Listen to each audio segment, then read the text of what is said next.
Խնդրում ենք ներկայացեք։ Բարև ձեզ, Լևոն Գևորգյան, մենք բոլորս եկել ենք Սերոբ աղբոր համար,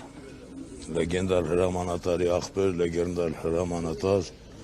շատ ցավալի է, որ ազգի ուժեղներին տանում են, դադում են, մի մատ երեխեքին էլ հանում են պոստեր, հետևներից ասում են, մենք պետություն ունենք, էսի պետության տնազ է,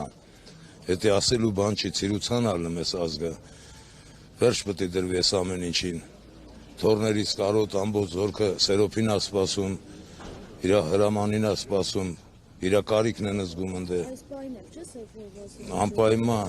Անպայման, բա ոնց, բոլորն է սպասում են Սերոբին, իր ներկայությունը մենակ ընդեղ հերիք է, իր ոգեշնչում, իր ներկայությունը հենց ոգեշնչում է արդեն ամբողջ զորքին, շատ ցավալի է, շատ, որ մեր ազգը այս վիճակում է գտնվում։ Ձեր կարծիքով ինչու են հենց այսպիսի ճանապարհ անցած մարդիկ հայտնվում իշխանության թիրախում, որտեղ Սերոբ Գասպարյան ինքը հրամանատար է, իր եղբայրը, եղբայրորդին կյանքը տվել են հանուն հայրենիքի։ Դե էլ իրանք շնորհակալությունը եփ են հայտնել Ռուստամից, պետք է գային խոնարհվեին Շիրիմի դեմը, որ մեր ազգը տենց տղեր կա տվել, շնորհակալության փոխարեն աղբորն են տարեբռնան։ Միգուցե թուլացնում են, էսի լավ հետևանք չունի։ Ադրբեջանի հետ խաղաղության գնալուն ընթառաջ։ Դե ով է հավատում Ադրբեջանին, քուրս, ով է հավատում։ Կարծում եմ, որ Հայաստանի իշխանության վերին օղակներում հավատում են խաղաղության։ Երևի։ Իրենք կրակում են Հայաստանի իշխանությունները արդարացնում են, թե մեր ուղղությամբ չէ։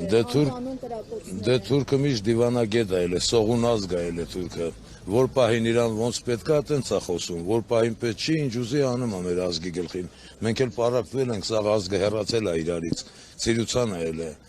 Այսինքն Լիդերներին տանում դադում է,